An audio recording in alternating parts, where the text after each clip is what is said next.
لگ جاندی گھٹدا بھی ہے بددا بھی ہے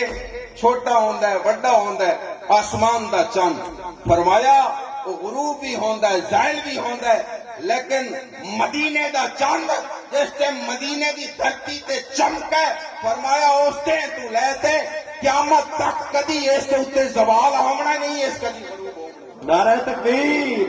نعرہ رسالت نعرہ حیدری جشن عید میلاد النبی سیدی مرشدی استاد العلماء اکھن دا مقصد ہے کہ حضور علیہ السلام نو جو اللہ تبارک و تعالی نے کمالات عطا فرمائے اور جو مقام عطا فرمایا کسی اور نو مقام نہیں عطا فرمایا اس کلو حضور علیہ السلام دی غلامی اختیار کرنی چاہیے حضرت حبیب بن سلیم تابعی تابعی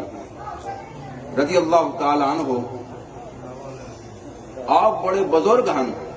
بہت بڑے بزرگ ہیں داتا صاحب لکھتے ہیں کشف المحجوب کے اندر ایک دفعہ ایک بزرگ الہرامہ آپ کی زیارت دے ارادے نال آپ کی بارگاہ حاضر ہو بہر جو نہ ویکھا کہ آپ اندر نماز پڑھتے پے بہر انہاں دیاں بکریاں کھلوتیاں تے بکریاں دی حفاظت بھیڑیا کردا بکریاں دی حفاظت بھیڑیا کردا آپ آدم واقعی بھئی یہ دید قابل ہستی زیارت قابل برائے میں انتظار کیتا انتظار کرن تو بعد جس ٹائم آپ نماز تو فارغ ہوئے حاضر ہو گئے سلام جواب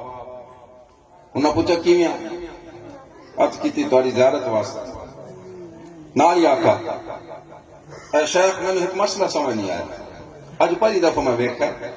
کہ گرگ را با میش موافق می بیدم بیڑیا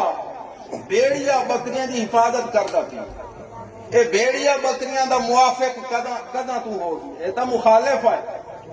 آپ نے ارشاد فرمایا ازاں کے رائی میش با حق موافق است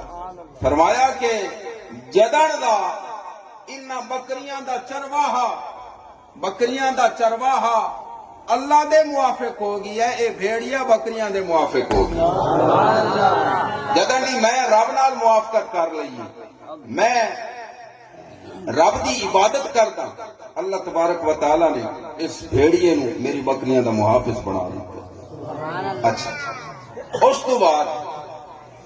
آپ نے اس طرح کیتا کہ پتھر آئی اس پتھر تلے آپ نے برتن رکھا اس پتھر چو ایک چشمہ دودھ دا تے دوا شہد دا جاری انہیں داتا صاحب لکھتے پہن کشف المحجوب دے اندر داتا صاحب نے تو سارے ہی من دیں فرمایا کہ ایک چشمہ دودھ دا تے ایک چشمہ شہد دا جاری ہو گیا میں حیران عرض کی تھی شیخ اے تو مقام کیویں حاصل ہوئے